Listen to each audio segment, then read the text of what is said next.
The first time the world learned about the alien assassins, it was through a grainy surveillance video from a remote research station in Antarctica.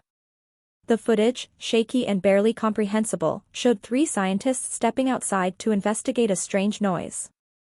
Then, without warning, a blur of motion, a shadow moving too fast for the human eye to process. Within seconds, the scientists were gone. No bodies. No blood. Just an empty stretch of ice where they had stood. Panic spread like wildfire. Governments scrambled to contain the information, but leaks were inevitable. Reports flooded in from all over the world, military bases, secret facilities, and remote outposts, people vanishing into thin air. The pattern was unmistakable: the assassins were methodical, precise, and utterly merciless. But then, something even stranger happened. Amid all the disappearances, one thing became clear: no ordinary human had been targeted. At first, it seemed like luck. But as the list of missing individuals grew, patterns emerged. Those taken were not random civilians. They were high-ranking officials, scientists working on classified projects, and influential corporate leaders, people with knowledge, power, and influence. And yet, the billions of everyday humans walking the streets, sitting in their homes, going about their lives? Completely untouched. It was as if the assassins were programmed to ignore them. The media went into a frenzy. Conspiracy theories exploded across the internet. Were the aliens selectively eliminating threats? Were they cleansing the world of corruption? Or was humanity just an afterthought to something much bigger? Governments denied any knowledge, but fear seeped into the cracks of society. If only certain people were being taken, what did that mean for the rest? Enter Dr. Elias Carter, a man who never wanted to be in the spotlight. A quiet, reserved astrophysicist, Elias had spent most of his career studying deep space signals, convinced that intelligent life existed beyond Earth.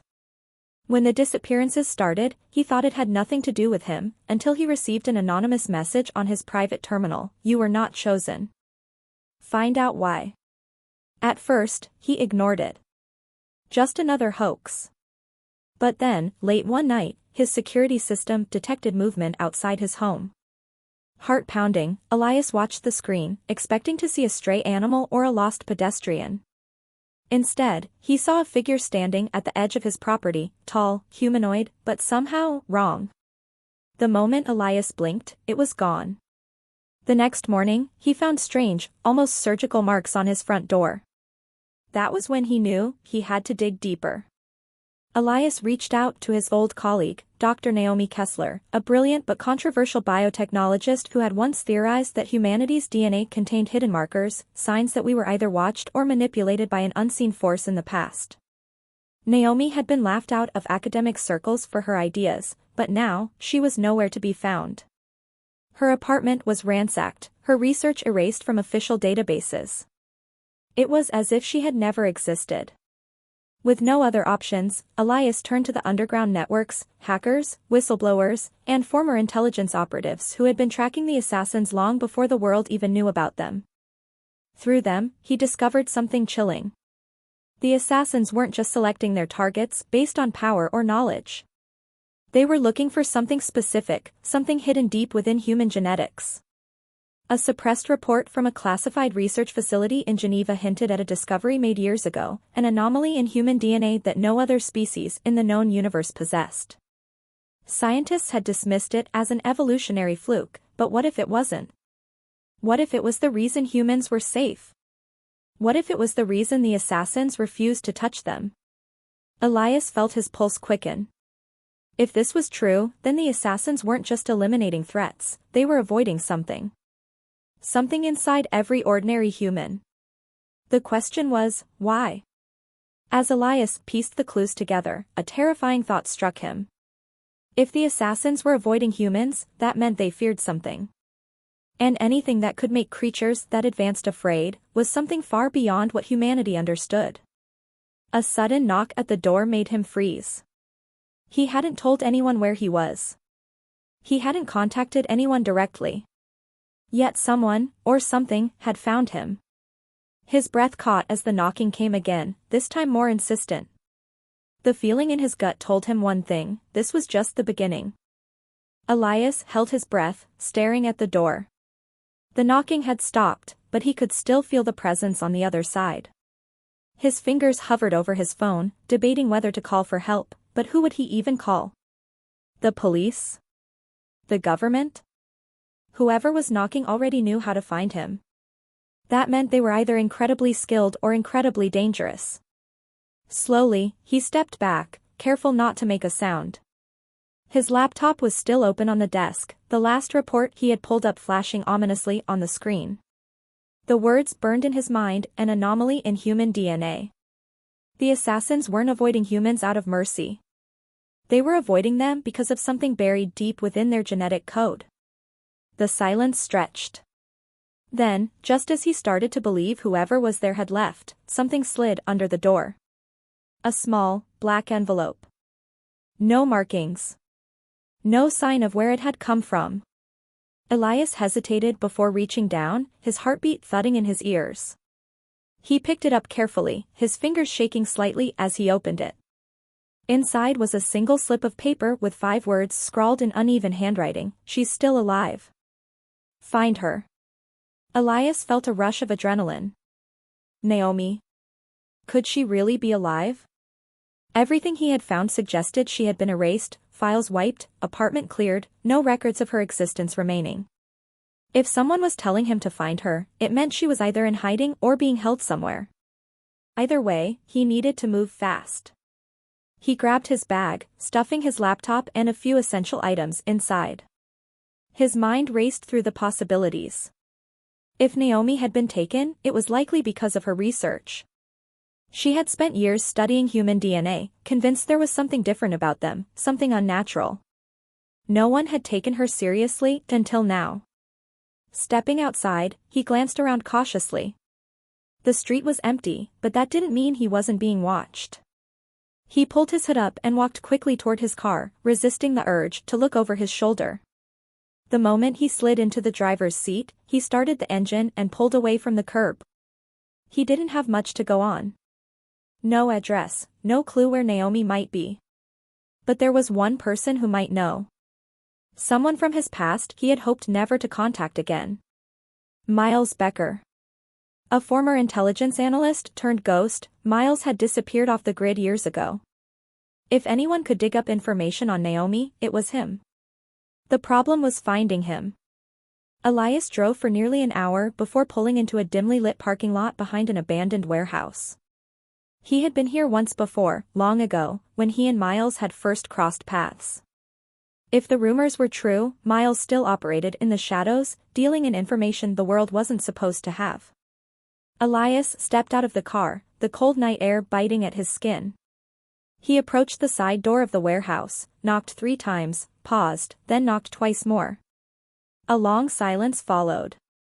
Then, just as he was about to turn away, the door creaked open. A man stood in the shadows, eyes sharp, face unreadable. Miles hadn't changed much, lean, alert, always watching. He studied Elias for a moment before stepping aside. "You've got some nerve showing up here," Miles muttered, closing the door behind them. Elias exhaled. "I need your help." Miles scoffed, walking deeper into the warehouse, where multiple monitors flickered with lines of code and surveillance footage. "You always do." Elias ignored the jab. "Naomi Kessler. She's alive." Miles stopped typing. He turned his head slightly. "What makes you think that?" Elias pulled the black envelope from his pocket, handing it over. Miles studied the message, his brow furrowing. "Where did you get this?" "Someone left it at my door." "That's not an answer." "I don't have one." Elias ran a hand through his hair, frustration creeping into his voice. "I just know that if she's alive, she's in danger. And I need to find her before they do." Miles was quiet for a long moment before sighing. "You really know how to pick your battles." He turned back to his screens, fingers flying over the keyboard. "If she's out there, I'll find her. But if you're right about all this, about the assassins, about human DNA, then you're digging into something bigger than either of us." Elias already knew that. He had known it from the moment he first saw the figure outside his house. The world was shifting, and he was caught in the middle of something he barely understood. Miles frowned at the screen. Got something? It's not much, but there was an encrypted signal bouncing around classified government networks about a week ago. Someone flagged a high-priority asset being moved. Naomi? Could be. Miles leaned closer, reading through the code. Last known coordinates were somewhere in Eastern Europe. Then the signal went dark. Elias felt his pulse quicken. Can you get me a location? Miles hesitated. You do realize what you're asking, right? If she's been taken, it's not by amateurs. You go after her, you'll have more than just assassins to worry about. I don't have a choice. Miles studied him for a long moment before shaking his head. You're insane. He typed a final command. A map appeared on the screen, a red marker flashing over an isolated facility in Romania. This is the last place she was tracked. If she's still alive, she's there. Elias memorized the location. Thank you. Don't thank me yet. Miles turned to face him. You're not ready for what you're walking into. Be careful. Elias nodded, already heading for the door. Time was running out, and Naomi was waiting. As he stepped outside, he couldn't shake the feeling that he was being watched. The cold night air sent a shiver down his spine. He needed to move fast. If the assassins knew what he was up to, they wouldn't let him get far. He climbed into his car and started the engine. His next destination was clear. Romania. And he had a feeling he wasn't going to like what he found there. Elias drove through the night, his thoughts tangled in the unknown. The road stretched endlessly ahead, dark and empty, the hum of the engine the only sound breaking the silence. He kept glancing in the rearview mirror, half expecting to see headlights following him, but the road remained deserted. Still, the unease in his gut wouldn't settle. He was being watched, he could feel it. Hours passed before he reached the outskirts of a small Romanian town. The coordinates Miles had given him were still miles away, hidden in the dense forest beyond the hills. He parked at a gas station, stepping out to stretch his legs. The air was crisp, filled with the scent of damp earth and pine. He pulled his jacket tighter around himself and checked his phone. No messages, no signals. He was well and truly off the grid now. He walked into the small store attached to the gas station, grabbing a bottle of water and a few protein bars. As he approached the counter, the old man behind it eyed him warily. Elias paid in cash, offering a polite nod before turning to leave. But just as he reached the door, the man spoke. You shouldn't be here. Elias stopped, his grip tightening around the plastic bag. He turned back slowly. Excuse me? The old man glanced around as if making sure they were alone. His voice dropped to a whisper. Whatever you're looking for in those woods, turn back now. Elias felt a chill creep up his spine. He stepped closer, lowering his voice. How do you know why I'm here? The man didn't answer right away. Instead, he let out a tired sigh and shook his head. They come through here sometimes. Not like you, different. Quiet, empty eyes. They never buy anything, never speak. Just passing through. And then, people disappear. Elias felt his heart pound. Who are they?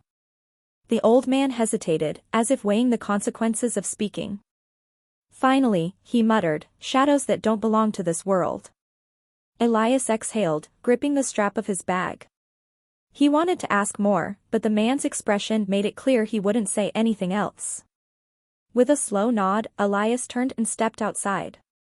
The cold air hit him like a wall, but it did little to shake the unease coiling in his chest. He climbed back into the car and started the engine, the tires crunching over gravel as he pulled away. The road leading to the coordinates was narrow and winding, cutting through thick trees that swallowed the last traces of civilization behind him. Darkness pressed in from all sides, and with each passing mile, the sense of being watched grew stronger. Halfway up the mountain road, his headlights flickered. Elias cursed under his breath, tapping the dashboard. A moment later, the lights stabilized, but something about the air around him felt different.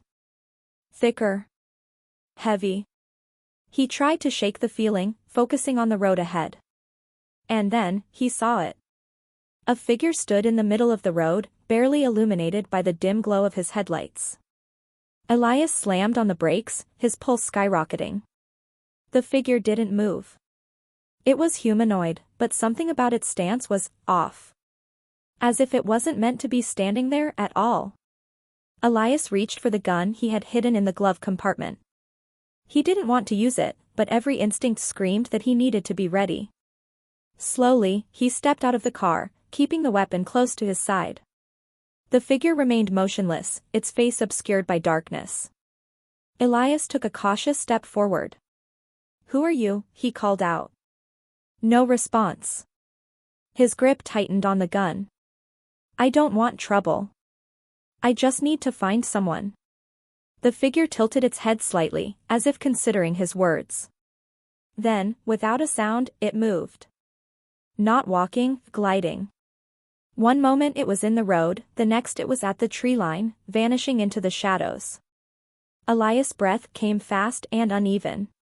He took a step back, his heart hammering. Whatever that thing was, it wasn't human. He forced himself to move, getting back into the car and locking the doors. He pressed the gas pedal, tires spinning against the dirt road as he sped forward. Every nerve in his body screamed at him to turn back, but he couldn't. Not now. Minutes later, he reached the coordinates. A dilapidated building loomed in the clearing, its windows shattered, its structure barely standing. The remnants of a research facility, long abandoned. But something about it felt alive. Like it was waiting for him. Elias killed the engine and sat in silence, gripping the steering wheel. His mind raced through possibilities. If Naomi was here, he needed to move fast. If she wasn't, he had just walked into something far worse than he had imagined. Taking a deep breath, he stepped out of the car, gun in hand. The night was eerily still. No wind, no rustling leaves. Just silence. Then, from deep inside the building, a sound echoed. A voice. Weak. Desperate. "Help me." Elias' blood ran cold. It was Naomi. He didn't hesitate. He ran toward the entrance, his footsteps loud against the cracked pavement. The door hung open, swaying slightly as if someone had just passed through. Swallowing his fear, Elias stepped inside. The darkness swallowed him whole. The storm had begun to howl through the empty streets, a fierce wind that tore at everything in its path. Inside the old, creaking house, the tension was unbearable. The once quiet home had become a battleground, with every creak of the floorboards sounding like a threat. Mia's heart raced as she gripped the edge of the table, her eyes darting nervously toward the shadows lurking in the corners. She could feel the presence, like something or someone was watching her every move. The walls seemed to close in, the weight of impending danger pressing down on her chest. It had started innocently enough, a strange phone call, a voice that didn't quite sound human. Then came the whispers, soft at first, barely audible, but unmistakable. They had led her to this house, this moment, and now, Mia was trapped. She couldn't shake the feeling that the answers she had been seeking were just beyond her reach, hidden somewhere in this decaying structure. But every corner she turned seemed to deepen the mystery, and every shadow cast seemed to carry a warning. The clock ticked louder now, each passing second stretching longer than the last. Mia could hear footsteps outside the door, faint but distinct. Her breath hitched. Was it them? Was the moment finally here? She clutched the small flashlight in her hand, the light trembling in the darkness as she slowly approached the door. Her mind raced with 1,000 thoughts. Should she hide? Should she confront whatever waited outside? The door groaned as if it too was reluctant to reveal the truth. Mia flinched, stepping back instinctively, her pulse quickening. The storm raged louder, and for a moment, she wondered if the howling winds could drown out the footsteps, the faint scratching that had begun just beyond the door. But no, the noise was still there, too real, too terrifying. Suddenly, the door flew open with a violent bang. Mia froze, eyes wide with fear. There, standing in the doorway, was the silhouette of someone, or something, she couldn't quite make out. Was it the person from her past, the one she thought was long gone? Or was it something else entirely, a force too powerful for her to understand? The figure took a step forward, and Mia could feel her knees tremble, her breath caught in her throat. The silence between them stretched for what felt like hours. Then, without warning, the figure spoke, but the voice wasn't what Mia expected. It wasn't the cold, calculated tone she remembered. It was, pleading, desperate. Mia, please, it's not what you think. Her mind raced. What did that mean? What was happening? The room seemed to close in around her, the walls leaning closer as though the house itself was holding its breath, waiting for something to break. Something inside Mia snapped. She couldn't back down now, not after everything. She stepped forward, her voice barely a whisper, "Who are you really?" Before the figure could respond, the lights flickered, then went out completely. The darkness was suffocating, and Mia's heart pounded in her chest. What was happening? What had she gotten herself into? And more importantly, how could she escape it? The pitch-black darkness swallowed Mia whole, leaving her disoriented and trembling. The silence in the room felt almost tangible, pressing against her chest, as though the house itself was holding its breath. She reached out in front of her, her fingers brushing against the cold walls, her mind racing for any explanation. The figure's voice, that soft, pleading tone, echoed in her ears, but now it was gone, replaced by an eerie stillness. She had to move. She couldn't stay in the dark, not like this, not when everything felt so wrong. Her feet shuffled cautiously across the floor, each step a calculated risk, each breath shallow and quick. Then, suddenly, a sharp click broke the silence, a light flickering back to life. But it wasn't the same light. This wasn't the dim, feeble glow of the old lamp from earlier. No, this was different. This light, bright and blinding, flooded the room in waves, almost as if it was coming from somewhere deep beneath the house. Mia squinted against the brightness, her head spinning. The room around her was now bathed in an unnatural glow, casting long, strange shadows that twisted and warped in ways that didn't make sense. Her instincts screamed at her to run, to escape, but her feet felt rooted to the floor. The air felt thick, heavy with a force she couldn't understand. And then, there it was again, a sound, this time louder, more distinct. A low hum, coming from beneath her, vibrating through the ground and into her bones. Mia dropped to her knees, pressing her ear to the cold floorboards. The hum intensified, growing stronger, almost as if it was calling to her, pulling her deeper into the heart of the house. She looked up toward the staircase. The shadows were no longer standing still. They were moving, shifting, as if they had a life of their own. Her breath hitched as she saw the figure again, standing at the top of the stairs. But this time, it wasn't alone. Another figure emerged from the darkness, its outline barely visible but unmistakably there. It was tall, towering over the first.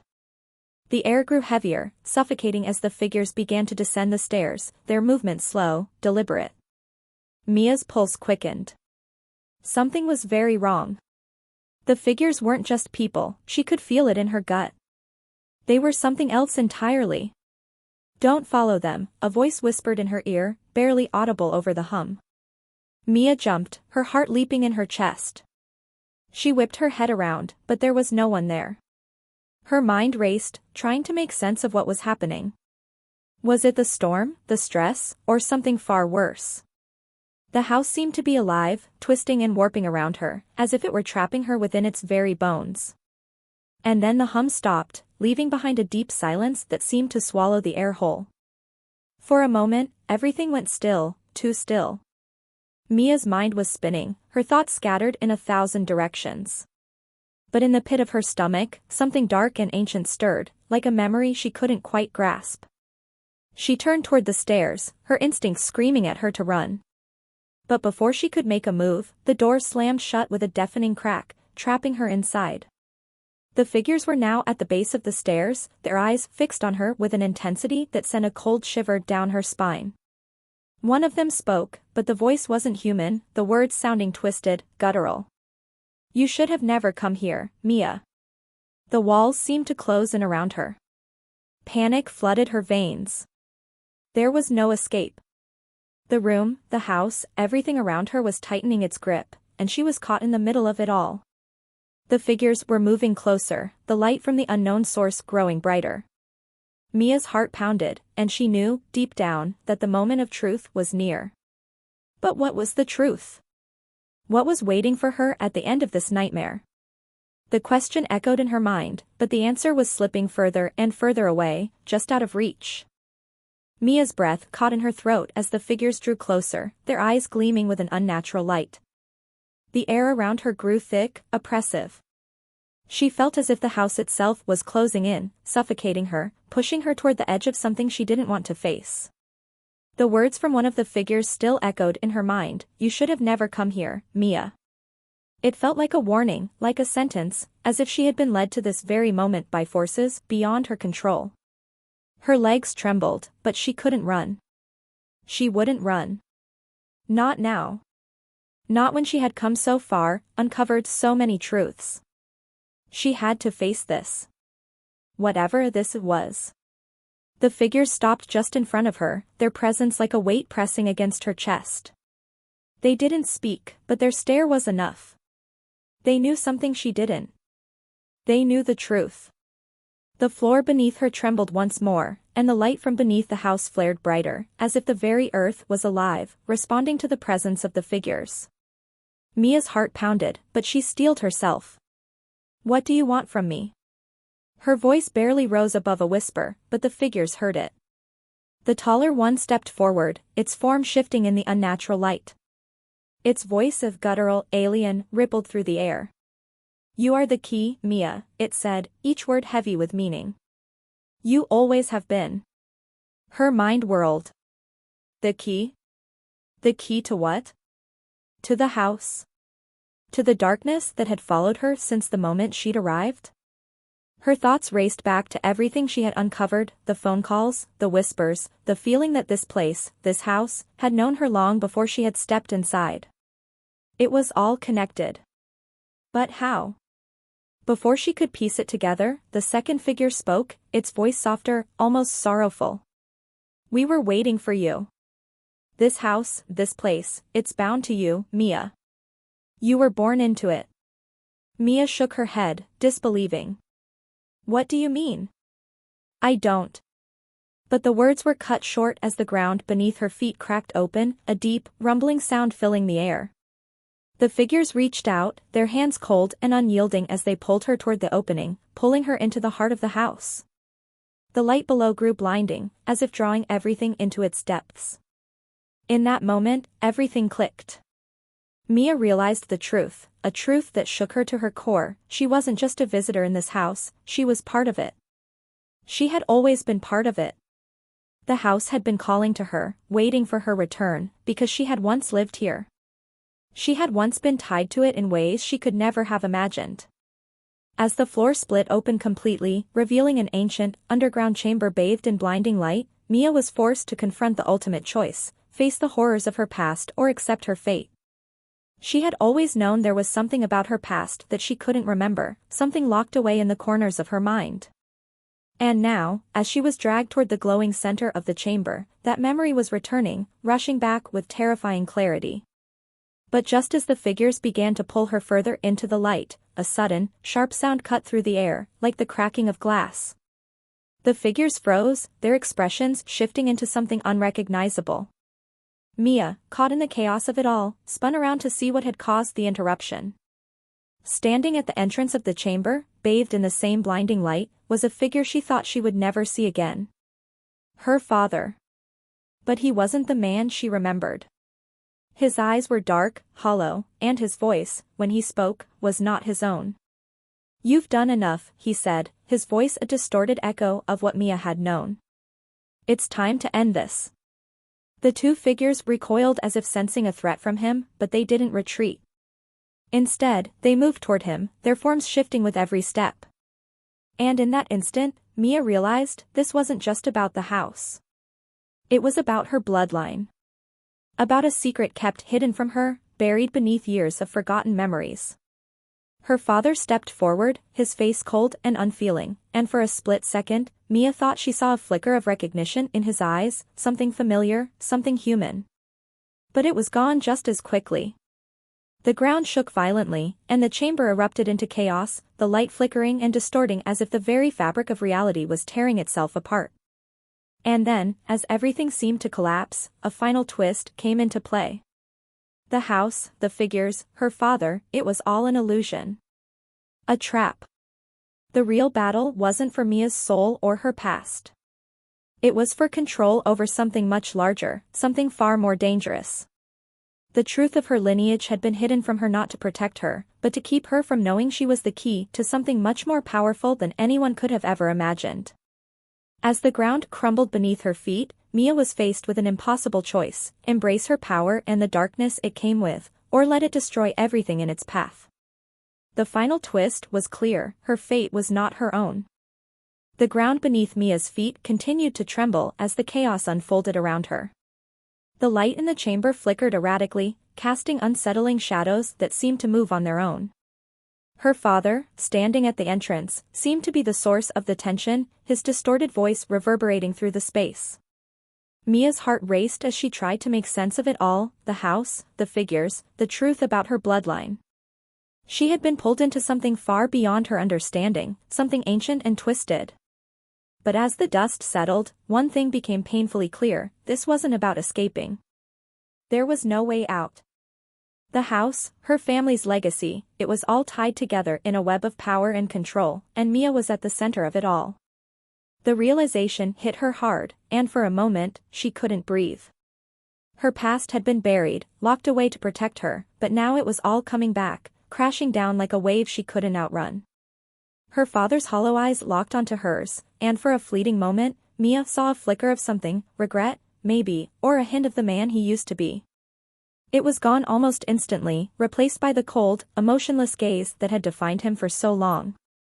The figures that had once seemed so menacing now appeared almost like shadows, their presence fading in the wake of Mia's newfound understanding. "You don't have to do this," she whispered, her voice shaking. "You've been keeping me in the dark all these years." "Why?" Her father's lips curled into a cold smile, but it wasn't a smile of warmth or love, it was the smile of someone who had long ago given up on hope. "It was never about you, Mia. You were always a pawn in a much larger game." The words hit her like a slap to the face. A pawn. All these years, she had thought she was uncovering a mystery, but in reality, she was the center of someone else's plan. Her role in this house, in her family's twisted legacy, had been set long before she had any say in the matter. "You've always been the key," her father continued, stepping into the chamber with slow, deliberate steps. "You were born for this, Mia. It's your destiny to carry on the power that runs through our blood. This house is more than just walls and memories, it's alive, and it needs you to thrive." Mia swallowed hard, her mind spinning. She had been born into this? The house, the power, it had all been waiting for her to step into her role, whether she was ready or not. But there was no way she was going to let this dictate her future. No more secrets. No more lies. The power her father spoke of? She wasn't going to let it control her. "I'm not a part of this," Mia said firmly, taking a step forward. "I don't want your legacy. I'm not your tool." Her father's expression darkened, and the temperature in the room seemed to drop. The air around them thickened, becoming heavy with a dark energy Mia could almost feel pressing against her skin. The figures, sensing the shift, moved closer, but Mia didn't back down. She stood her ground, even as the shadows seemed to stretch toward her, the light flickering violently. "You don't understand," he snarled, his voice rising. "This power is in your blood. You can't escape it, Mia. You were never meant to." The chamber seemed to pulse with energy, vibrating with the weight of his words. The walls groaned, and the floor beneath her cracked even more. Mia's heart pounded, but she didn't let fear take control. She couldn't. The truth had been revealed to her, and she now understood that she had a choice. It was hers to make, and for the first time in this house, she wasn't trapped by fate. She wasn't a pawn. She closed her eyes for a moment, centering herself, remembering everything she had learned about herself, her family, and the house that had defined them all. She thought about the whispers, the strange, ominous presence that had followed her from the moment she arrived. It had all been leading to this moment where she could take back control. When she opened her eyes again, they were filled with determination. I'm not a part of your plan. I won't carry your power. I won't be controlled.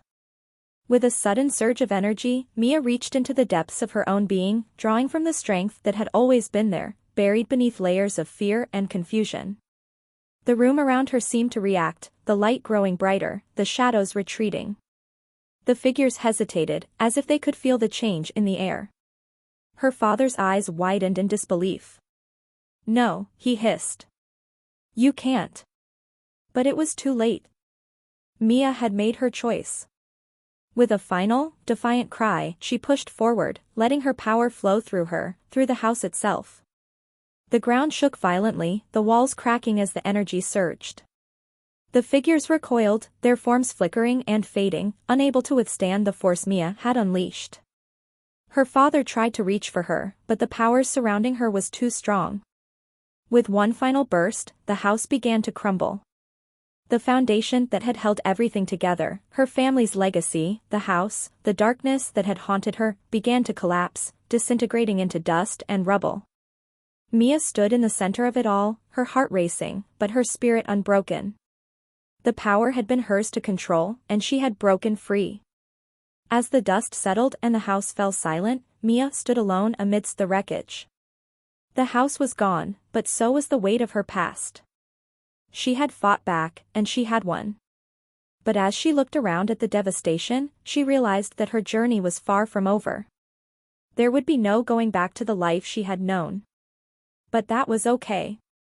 Mia had found her strength.